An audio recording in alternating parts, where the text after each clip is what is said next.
Well, I'm not sure just exactly what kind of week you've had since we last met last Sunday. But this last verse that we just read, verse 37, look at it with me.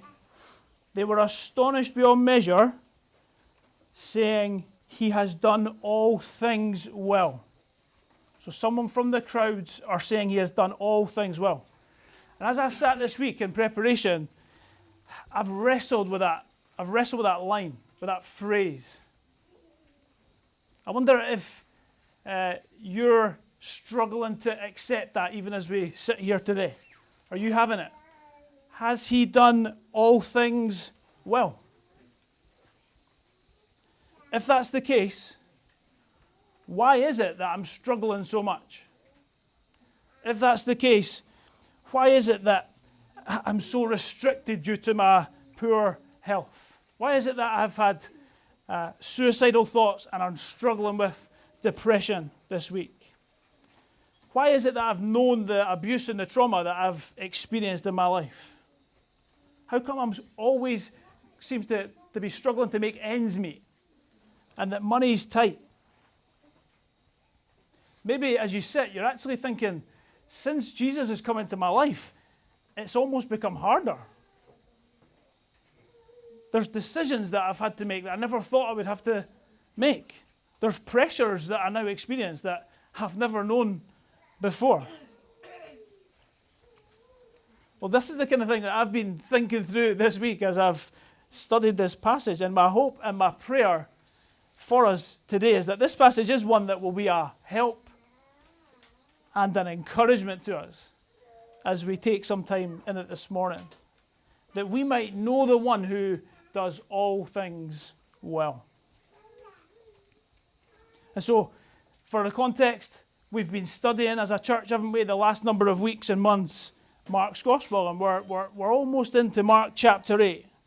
And really this first section, 1 to 8, is the question that Mark wants us to be asking ourselves as we read is, who is he? Who is this guy? And why then has he come?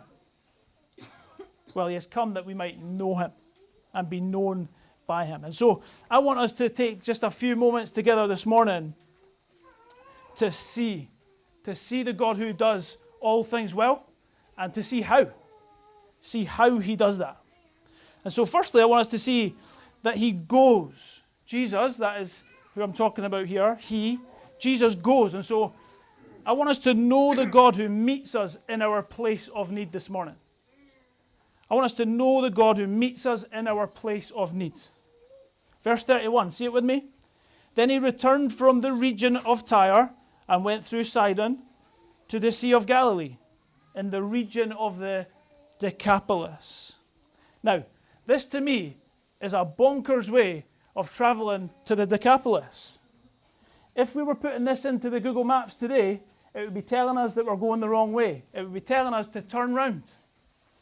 What are you doing? This is a long way for a shortcut. It doesn't make logical sense. It's also not expected. It's not Jewish territory. It's not the kind of place where Jesus and his followers are expected to be, really. What's Jesus doing wandering around in areas like this? Dealing with people that aren't part of the Jewish faith. These dirty, unclean, not Jews, these Gentiles. What's he doing away out there? And we find ourselves in a place where we've actually been before. If you remember back to Mark chapter 5, this is the place, this is the region in the Decapolis where we first met the man that is named Legion. You remember? The man that was named Legion because we are many. He was the demon-possessed man that everyone was terrified of and did their best to avoid. It's the same place. We're back in that same region. But it's no accident and it's no coincidence. Jesus is deliberate in his movements and his timings to unexpected places. And so maybe the people there, some of them will have heard of this Jesus. Maybe they'll have heard of the story of that man, Legion. And look at him now. They see him walking the streets. That was the guy that was demon-possessed. Look at him now. They've heard of this man, Jesus, and they want to know more. And no doubt the people that are with this deaf and mute man are bringing him to Jesus, wondering what could be done for him. Wondering what might be done for him here. And I wonder if maybe that's you this morning. Maybe that's you this morning. Maybe you've heard of something about Jesus. Maybe want to know more. Maybe can I know God personally? Can that be me? And what, if so, can he do for me? Maybe here to see if it's true about what's going on in Trinent in this new church. These people are following Jesus. The Jesus from the Bible. Why? What's going on? What does he have to offer?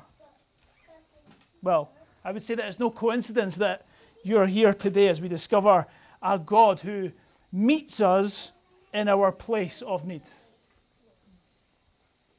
These disciples must have been wondering the same thing. Where was Jesus going? Tyre to Sidon is not the way to the Decapolis. He's going the wrong way. Why are we out here? Why are we going this way? It doesn't make sense, Jesus. And as Christians, we can ask this question ourselves. What is Jesus doing?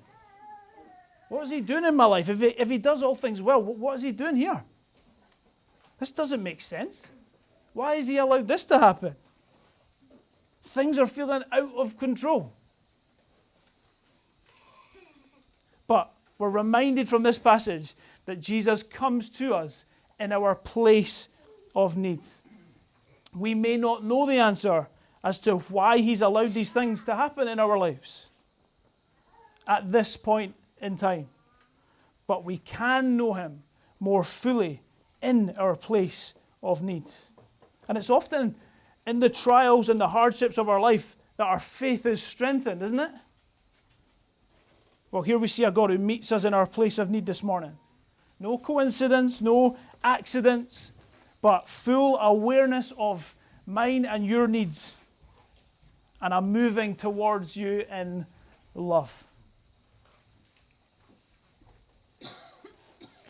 Secondly, as we look at verses 32 and 33, I want us to see how he takes the man aside. I want us to see and know the God who deals with us personally. A God who deals with us personally as he takes this man aside. Let's see it in verse 32 and 33. And they brought to him a man who was deaf and had a speech impediment, and they begged him to lay hands on him, and taking him aside from the crowd privately. I don't want us to miss this really important detail. One of the things, as I've got older, that I've started to become more and more like my old man in, is my love for good customer service. Anyone with me on that? Good customer service? Cannot beat a good customer service. Manners cost nothing, Dad, right? Exactly. Manners cost nothing. There is something so frustrating about poor customer service. It's simple. Come on. Surely you can get it right. But what is it that makes it good? What is it that makes it particularly good? It's being treated as an individual. It's been made to feel like you're the only one in the room. You're the only one that's needing assistance or help. And it's really nice when it happens. Customer service is a good thing. But here, we don't find a consumer in need of a service or a car salesman trying anything to get you to buy a product. Here we see a wonderful example of a God who deals with us personally.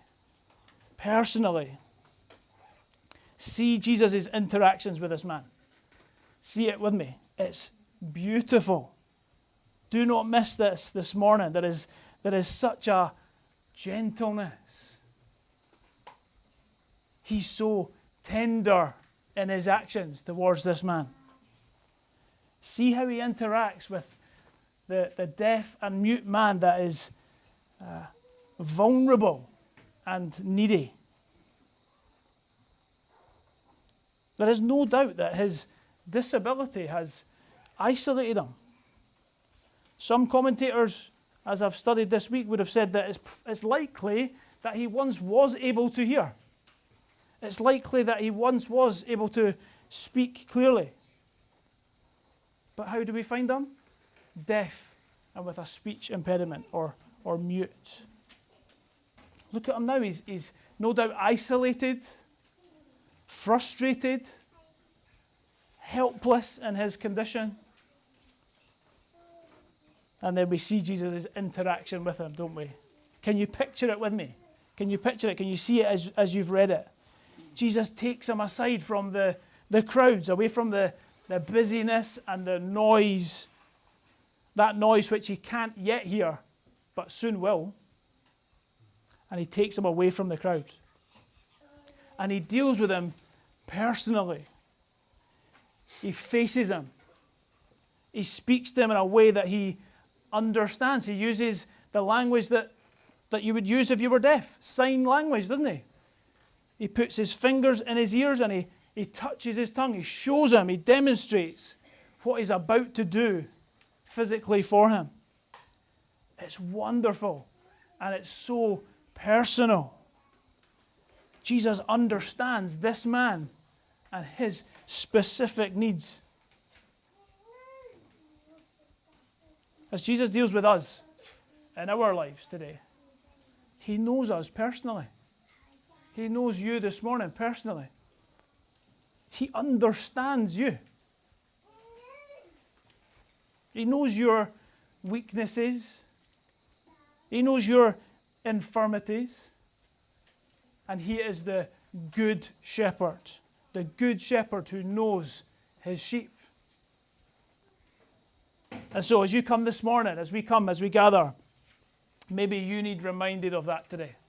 Or maybe told for the first time that Jesus cares for you personally. This is not a one-size-fits-all faith. He sees your personal struggles this morning. He sees what you've been going through this week. He knows what you've been through personally in your life up until this point. The Lord Jesus hears your cries and he feels your pain. And he cares enough to move towards you in compassion and gentleness, just as he does with this man. I love the wee verse in Hebrews 4 that says this: "For we do not have a high priest who is unable to sympathize with our weaknesses." Let me say that again. We don't have a high priest who is unable to sympathize with our weaknesses, but one who is, in every respect, has been tempted as we are, yet without sin. Jesus understands. Jesus understands you this morning. His earthly life of suffering, which included hunger and rejection and emotional pain, enables him to intimately understand and comfort and provide grace to believers in our time of need. Our God came to this earth in the person of Jesus, that he might be known and that you might know him as a God who deals with you personally today. Thirdly, I want us to see in verse 34 that he sighs. It's a bit of an unusual thing for him to do. He sighs. And in this sigh, I think we can then know the God who enters his cursed creation. And that's our third point. He sighs. Know the God who enters his cursed creation. Verse 34 says it, doesn't it? And looking up to heaven, he sighed. I wonder if you're someone that sighs. I feel like there's loads of different kinds of sigh going on, or moans or groans. It's kind of that same picture. You think of, no doubt, Josh's groans and sighs this week as he's held his back and he's probably done the old sigh, the groan. There's a groan of injury or just old age, isn't there? You get to a stage where you start groaning just as you get up your chair. And then there's the personal favourite of ours at home with the kids when you ask them to do something. It's the, no, the groan. Or the frustrated spouse who's asked their other half to do that so many times and they've still not done it. Oh. We all know the groans that we're talking about. And so which one is this for Jesus? Which groan is this? What's he doing? Is it because it's taken this miracle? Is it taking a lot out of him? Is he exerting lots of energy to be able to perform this? Well, he's performed plenty of miracles so far, and we've not heard him sigh yet. He doesn't even need to be in the same area to heal someone. He can lay his hands, and with even just a word, there is healing. Well, I think it's a different kind of sigh that we're talking about here. I think this sigh is revealing to us something. It's showing us that is a God who has entered into, he is a God that has entered into his cursed creation. So not a sigh of frustration or him mustering up the energy, but instead it's a deep sorrow. It's a groan. It's a sigh of sorrow. Sinclair Ferguson helpfully says this: the sigh was the sigh of the heart of God for his needy creation. And that's helpful, isn't it? The sigh was the sigh of the heart of God for his needy creation. You see, back in Genesis, we've been reading it as a church and with our daily worship, haven't we? Back in Genesis 1, what happened right at the start? God saw everything that he'd made, and behold, it was good. It was very good. It was brilliant. It was exactly as God intended it to be. But it doesn't take long, does it, for the effects of sin and the fall to start an impact, to impact the world and everything in it. We go from the fall, the temptation that leads to the fall in chapter 3, and very quickly in chapter 4, what do we find? We find murder, deception, and all kinds of evil in people's hearts.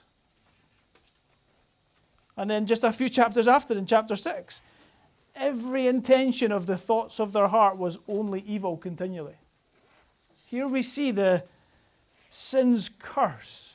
Sin's curse has poisoned the creation and all living things, including man and woman.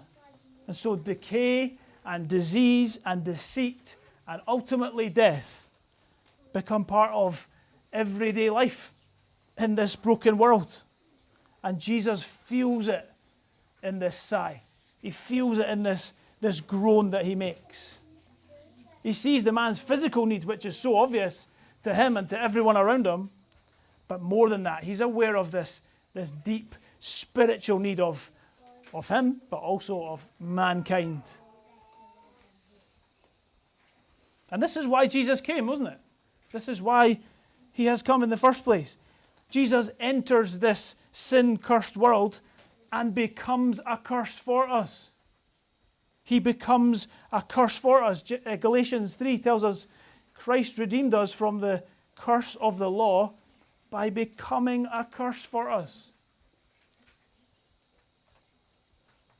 Again, back into Genesis 3, it says that the woman will have labor pains that will give way to new life.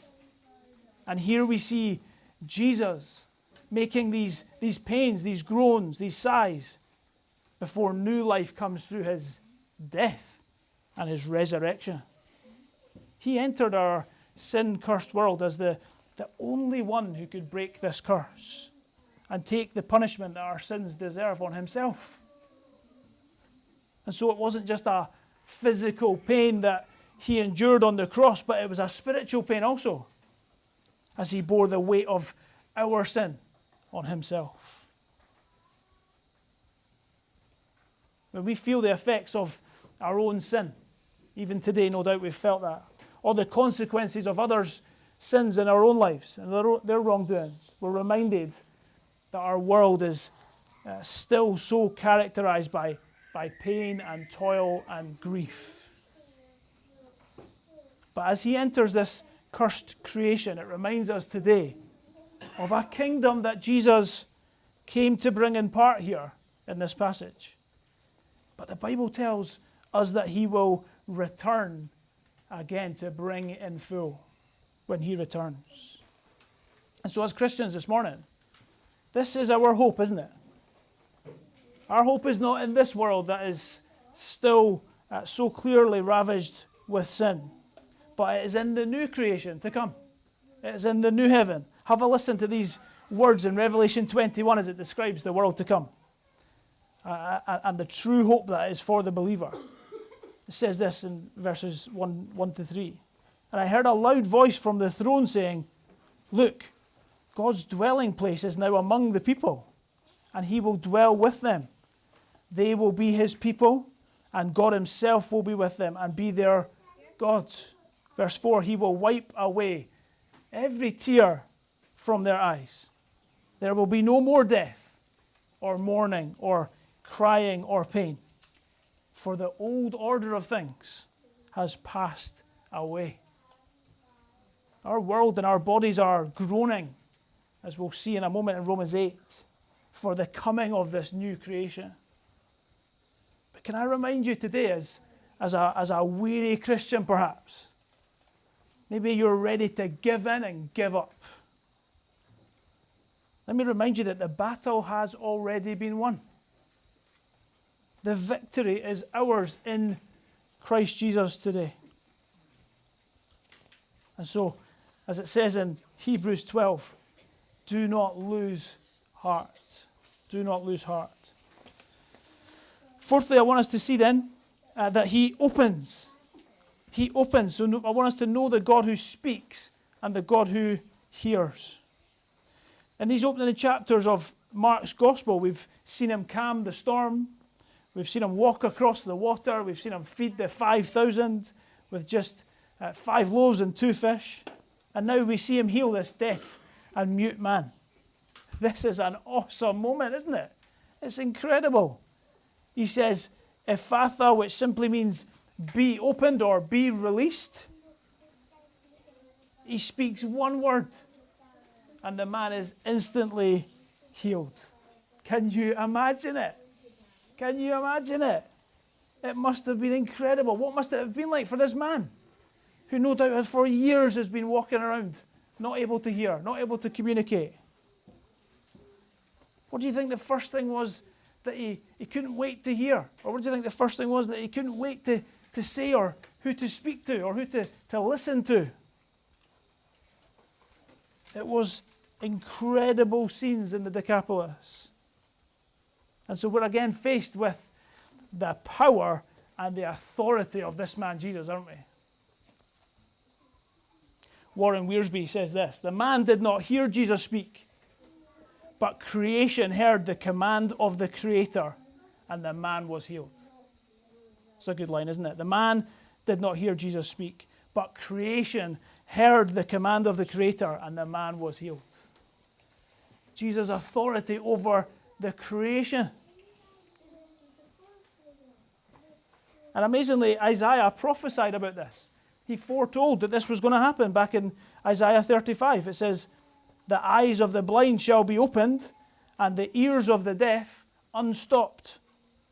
Then shall the lame man leap like a deer, and the tongue of the mute sing for joy.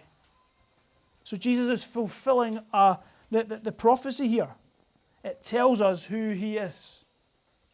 The promised deliverer, the long-expected Messiah who speaks, and the ears of the deaf are unstopped, and the mute sing for joy. I wonder if you use this phrase in your house like we do. The phrase, how many times do I have to say this before you start listening? How many times do I have to say this again? That's a regular in my house. And it's not a phrase that suggests that my children are deaf, but it's a phrase that's dealing with the fact that they're not understanding or they're not accepting what it is that's been said. How many times? Are you not listening? Can you not hear me when I'm saying it?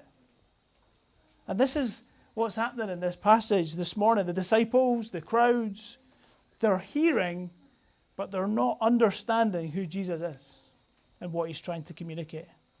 And this is a picture of us all. This is a really good picture of us all in our own lives. Our sinful state means that we are deaf. It means that we are deaf. Our ears are blocked to hearing clearly the message of Jesus. And so our minds are closed to the true condition of our hearts. The Bible actually says that we're dead in our trespasses and sins. So we're spiritually deaf until God in his mercy uses the syringe of his Spirit to unblock our ears and cause them to be opened. So it's not just our ears, but it's our hearts and it's our whole lives that need to become opened and released from the chains of sin and death. And cause us to be free to hear the truths of God's words and released then to speak, free to speak and sing his praises from our mouths. Can I ask you, if you're not a follower of Jesus today, it's been my prayer all week that you would hear that clearly today, and no longer live in silence, but instead hear the call of God on your own life.